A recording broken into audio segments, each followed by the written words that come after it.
Hey guys, Alpha J. So remember last week when I said that Robin works when he's genuinely trying to achieve something realistic and when he isn't narcissistic? Well, what better episode to show this than The Best Robin, an episode that makes a team of past Robins that take down crime. Now I did say I'll show you how Robin didn't work in this episode, however, every single Titan is at fault for this episode. Every single one. It has two giant problems and many smaller problems. Why? Let's check it out. So it starts out with Beast Boy looking for something to eat. He gets pasta and after reading two simple instructions decides not to do it because it was too hard for him. He eventually meets up with the other Titans, which begs the question, why doesn't Beast Boy change the channel since he was already up? But the Titans basically do what they do best, waste your time.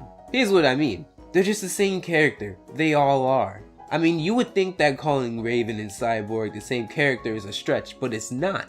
They may have different interests, and maybe a slightly altered core character, but every Titan is the same. A surface deep character who does what the plot needs them to do, and I'll show you why. They keep this scene going for about a minute or two, right? Until Cyborg punches the TV. I'm sure he spent a lot of time fixing. You see that fire that they don't care about? You see the apathetic look in their eyes? And notice how Robin is the only one who cares about this fire? Okay, so check this. You remember Serious Business? That episode about the PB dance or whatever? In that episode, when the bathroom blew up, when that caught fire, everyone except Robin cared about the fire. Now, only Robin cares about this fire. You get how that works? The writers blatantly switch characters because they're all the same character. Looks like your rest and relaxation is over, Titans. Brother Blood has kidnapped the city council. Titans, go! Do we have to? No, I guess you don't have to do the plot of your show. I mean, it's not like this is my new favorite show or anything. So Robin decides to use his other team, which can be called with a special bird call. This is the team of Robins, all of them being slightly different but at the core just like Robin, at least in this episode. Now that wasn't a bad idea, but the direction the Titans go with it is discouraging to say the least. So the Robins are super efficient, which also begs the question, why doesn't Robin just kick out these slackers and actually go on a crime saving spree with his new group? I mean, I'm pretty sure there was an episode when Robin was trying to make the team more like himself. I'm sure that's his core character past maybe season 1. I mean, this other group is avoiding the very roots of storytelling. They don't want to do anything, therefore they are boring. But no, they contribute to one of the biggest problems of this episode. Nice work, Robin. Couldn't have done it without you, Robin. Golly, Robin, you were amazing. But did you see Robin out there? Robin really robined the Robins. When I saw Robin the Robin, I robined. Alright, now you see how they're all happy and complimenting each other? This is gonna bring up many questions in the future.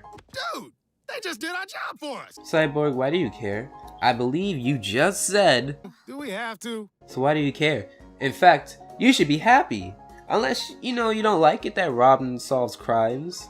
You know what kind of people who also don't like it that Robin solves crimes and goes out of their way to make it hard for them? Supervillains. Implications people. So Beast Boy gets an idea, which is to try to separate the team of Robins. I don't know why, I mean, they didn't want to stop the crime, Robin didn't make them, and instead stopped it with another team. Isn't that a win-win? Now, obviously, the best Robin is the strongest, the quickest, the most capable, right?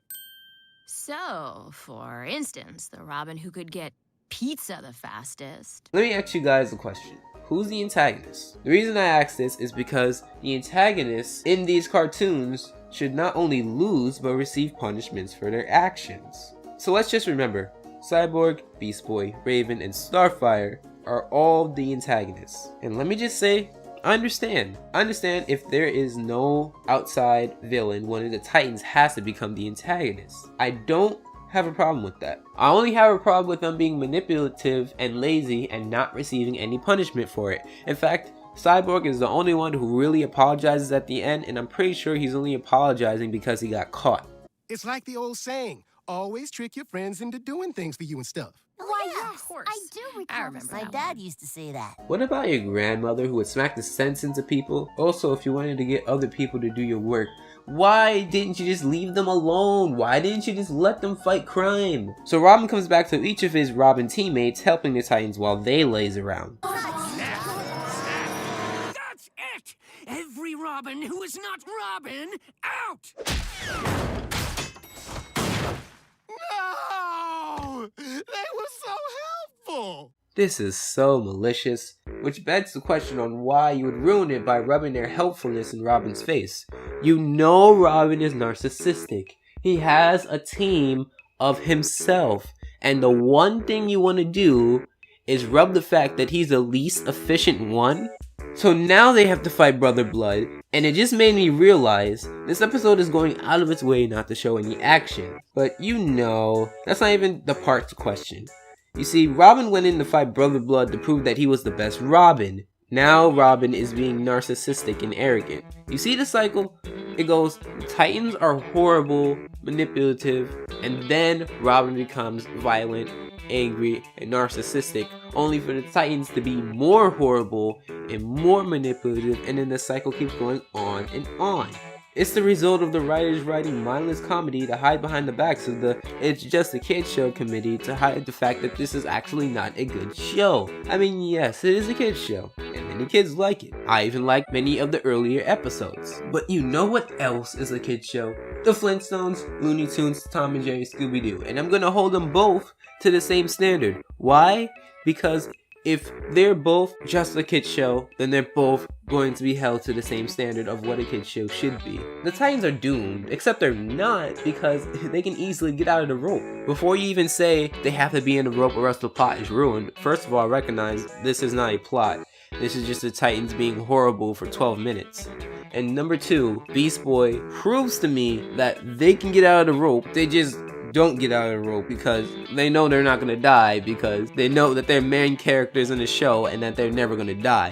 That's the only explanation I can come up with, because at this point they would have gotten out of the rope, and let's count all the ways that they could. Robin's staff can break it. Starfire's eye beams can rip it apart. Raven can teleport and rip it open with her demon powers. Cyborg probably has to have some sharp tool in his bodysuit. And lastly, Beast Boy, who already did, can turn into something smaller to slip out, or turn into something larger to break the rope. Well, since we have some time, is there something you'd like to say to me? Okay, fine. Maybe we were getting a little lazy. We're sorry. We will train most vigorously in the future. No, they won't.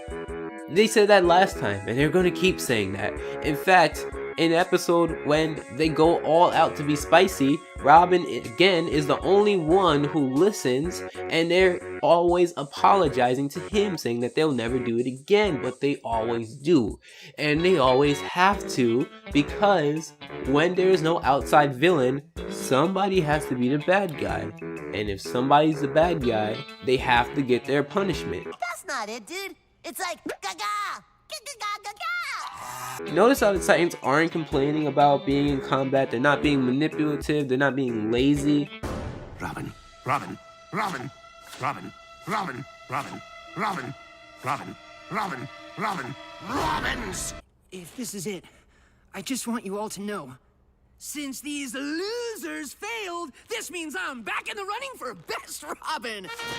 Yes! You were captured first. They're like internet trolls at this point, or gaming trolls. Very, very annoying until you take real action. Anyway, blah blah blah, Deus Ex Machina, the bird saves the day, only for them to get in worse trouble next time. Alright, so this is my second review of Teen Titans Go in a row. I'm gonna hold off on the third and final one because I got a really, really good episode that I want to review and two really, really bad ones that I want to review as well. And, you know, talking about Teen Titans Go is like talking about Family Guy. You know, I know, we all know. So let's just forget this show, right? Alright, so this was my 7th animation review. Please support me by subscribing. And if you like my opinion or not, let me know in the comments below. I'll read them all.